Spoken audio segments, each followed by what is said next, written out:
So good evening. Going back to the second number of question, binding energy per nucleon of the iron nucleus. Everything is provided in your question. We'll go through the solution. Here is your solution. I think you can see the screen very clearly. So the solution is, again, what we have to do, we have to find the number of protons and number of neutrons present in the iron.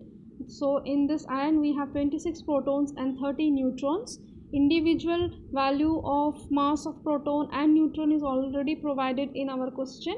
Then what we have to do, we have to find the total mass of protons, that is 26 protons. We will multiply the value with 26 multiplied by 1.007825. This is the mass of 26 proton, and the next value is the mass of 26 neutron. Again, binding energy per nucleon they are asking us. So first of all we have to calculate the binding energy of the nucleus. For this we need the value of mass defect. Again, the mass defect relation, it is very much clear to you. Summation of the mass of nucleons minus the mass of nucleus. So substituting the values as given to us in the calculated value, because these are the mass of protons, these are the mass of neutrons, and this is the mass of the nucleus. So substituting the value, we are getting the mass defect del m as this value.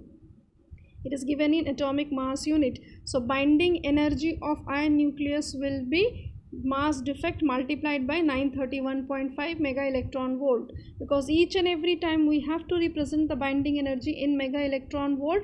Hence we are multiplying this value with the mass defect, which is calculated in atomic mass unit. Again, if I have to find the binding energy per nucleon, then what will happen? It will be 26 plus 30. Okay, so total number of nucleons are 56. This is the total binding energy of the iron nucleus. So 492.26 divided by 56 will provide me the binding energy per nucleon. Okay. Now coming to the third question. The third question is, how many alpha and beta particles will be emitted when thorium U-238 changes to Pb-208 with the atomic number 82? This is my third question. So the solution is here.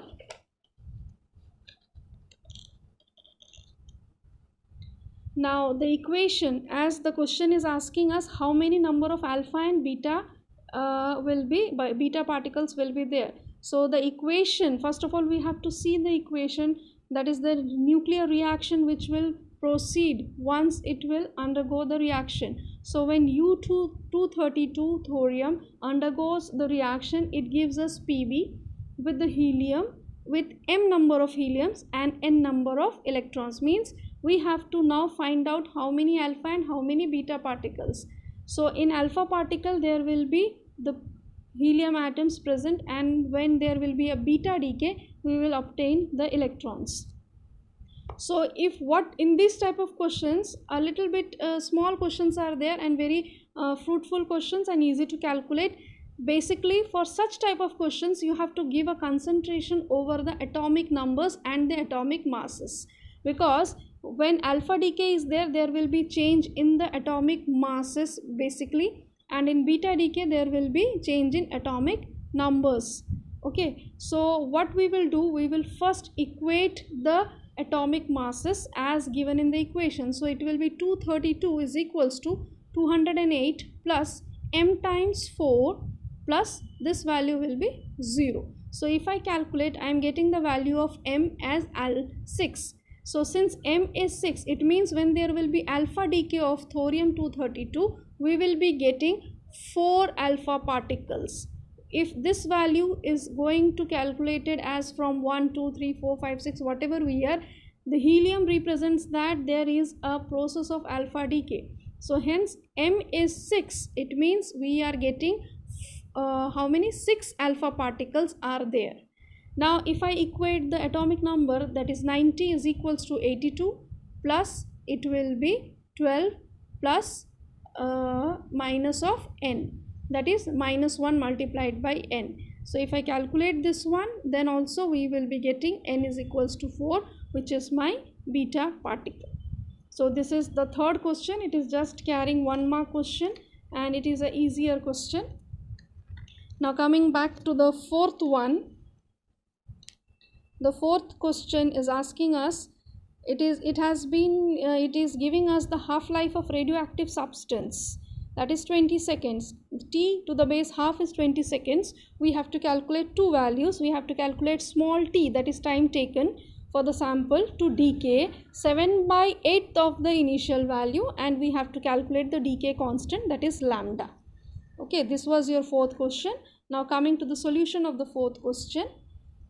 So what is given? The half life of that radioactive element is 20 seconds. So we had a relation of decay constant lambda with the half life as 0.693 lambda.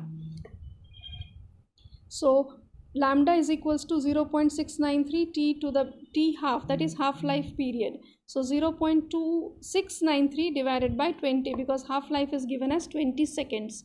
So whatever decay constant we are getting, it is per second. The second part is asking us to calculate the time. To calculate the time, we had an equation, as we have already learned. It is n is equals to n naught times 1/2 to the power n, or we can rewrite it as n upon n naught is equals to 1/2 to the power n. In the question, it is given us that it will be decaying, the initial part will be decaying 7/8.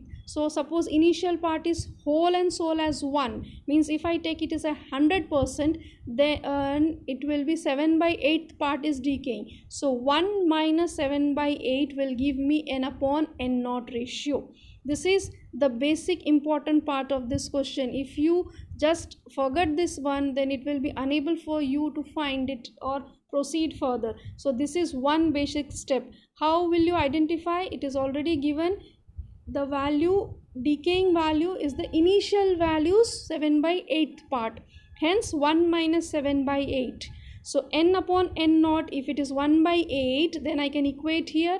So 1 upon 2 is equals to 1/8, means 1/2 to the power q will give me 1/8, hence I am getting the n value as 3.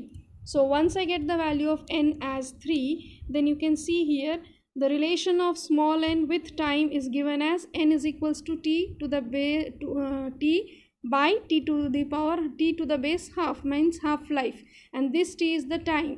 This n is the value which we have just now calculated. So if I substitute the values over here, the time taken is provided to me as 60 seconds. Thank you.